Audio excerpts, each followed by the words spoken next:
Today we're going to look at one of my grail watches that I honestly never thought I'd be able to own, and I must admit when I started out watch collecting I wasn't sure I wanted to own a Rolex. This comes as no surprise to regular viewers of the live stream because I've been wearing this the last couple of weeks, but I did buy a Rolex Datejust. So why did I buy a Datejust? For me, the Datejust is iconic, and this configuration with the Jubilee, smooth bezel, those straight hands is just about the best looking Rolex I think they make. Before we start, I'll review a couple of the common questions that I'm sure you're wondering about this Rolex purchase. How did I get the watch? Where did I get it from? How much did I pay? Did I buy it on the grey market? And also, how long did I wait for it? I'm going to tell you how much I paid for the watch towards the end of the video when I talk about whether I think it was good value or not and whether I made a wise purchase. But starting with the where did I get it from, I did buy it from a Rolex AD, in particular the Rolex boutique in Orlando, Florida. This is a dedicated Rolex boutique run by Mayors. I know you hear a lot of things online about Rolex boutiques, but the team at the Rolex boutique in Orlando were honestly fantastic. When I went in to collect this watch, they treated me like royalty, and that really added to the overall buying experience and takes the little sting out of handing over your payment at the end. And the photos that you see in here of me looking so happy were taken by Junie, who's one of the sales associates at the boutique who I'd dealt with the whole time. Not only were they great with me in store, but Junie had also regularly kept me up to date on email, and I'm sure they're getting inundated with emails from customers, particularly at that time when all Rolexes were very hard to get hold of. In fact, I've had good experiences in a number of Rolex boutiques. The only one that I've ever had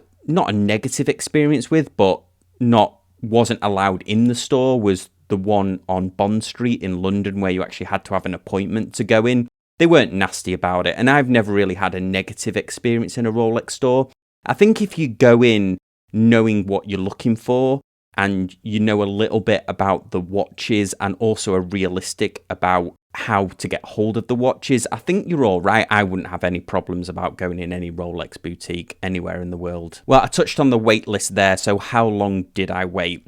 Well, this watch was released at Watches and Wonders this year, 2022, if you're watching this when I post it. This particular version was a brand new version of the Datejust. The green dial was new for this year. It had never been done in a 41mm configuration before, and they'd released several other dials as well in that range. I'd been procrastinating about buying a Datejust for probably 12 months prior, but as soon as I saw that green dial being released, that really sealed the deal for me. Shut up and take my money! The day after the announcement, I went into the boutique and put my name down. I used a tip that was given to me by a friend, Justin, who actually used to work at that Rolex AD. He now manages a Tudor boutique in that same mall, which is also a great store. If you're in the area, highly encourage you to go in. They've got a great showroom, and it's literally just below the Rolex boutique. And Justin's been on the show a couple of times as well, and the live stream.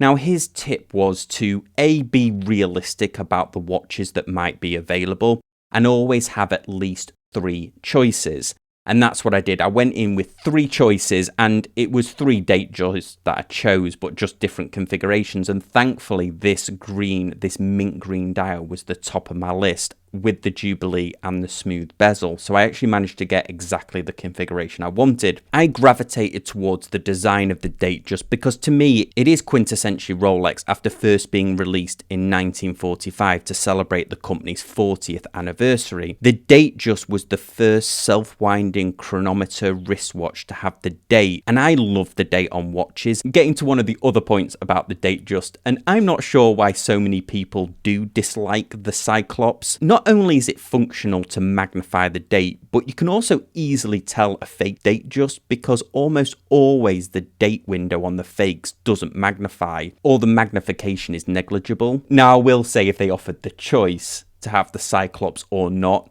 I would probably go for it without the Cyclops.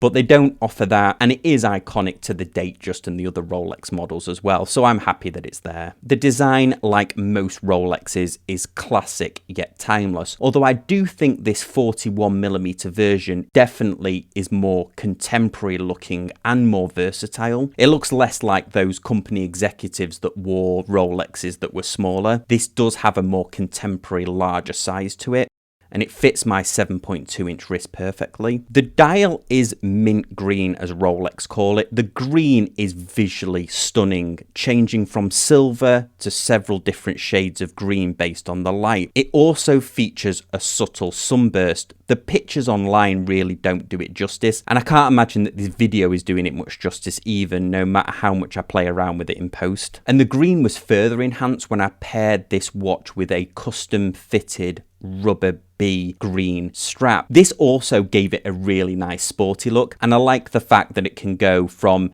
dressy to sporty just by changing the strap. The lume is stunning. It's generously applied to the indices and half of the hands. The hands are straight but feature a central bevel down the middle. This really captures the light. Now, I do have a confession. I've never been a massive fan of the Mercedes Rolex hands that you see on the Submariners and so many of the other models.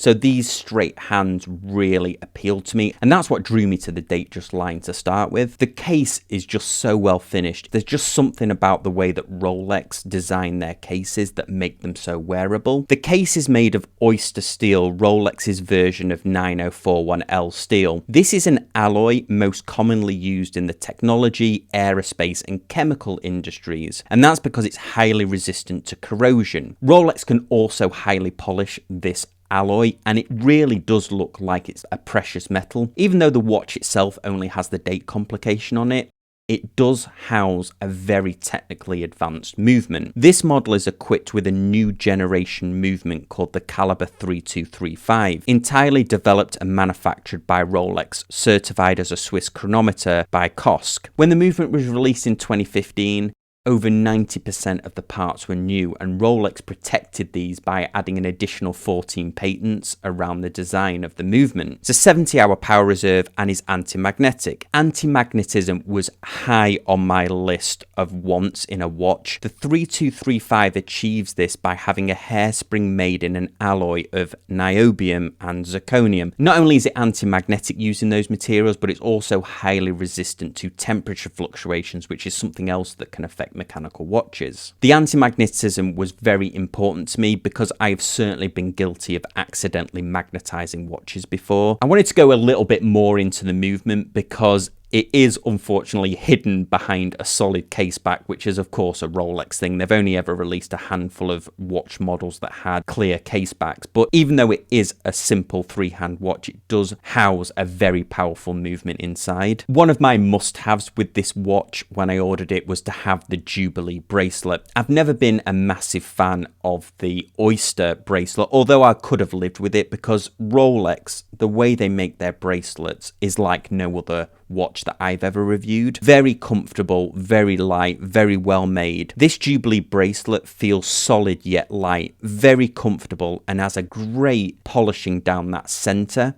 The clasp is also very well machined. It doesn't have that secondary lock like you would see on a Submariner, but it does have a layer of micro adjustment as well, which does add about another 5mm to the bracelet, which means that on a hot day, you can expand the bracelet a little bit. So we've talked about all of the things I like about the Datejust, but is there any cons? Honestly, for me, not many. But if I was pushed, I think the crown could be slightly bigger, more in proportion with the case, but it is highly functional. It's iconic to a Rolex model. It has a nice grip to it, so I can certainly live with that. Another thing I noticed is that because the Jubilee bracelet is so well made and it fits the case with exacting tolerances. As you saw during the video, I've had it on this rubber B strap. Even though I bought the right tweezer tool from Bergeon, it's still a nightmare to get off. There's no way that I could see of doing this without a lot of masking tape and the acceptance that I was going to at least scratch the back of the bracelet. So I wish the bracelet was a bit easier to get off. For the majority of people that buy a Datejust, they're probably never going to remove it off the bracelet. So the big question here, was it worth it and how much did I pay? For me, it definitely was worth it. It was everything that I thought it was going to be and a little bit more.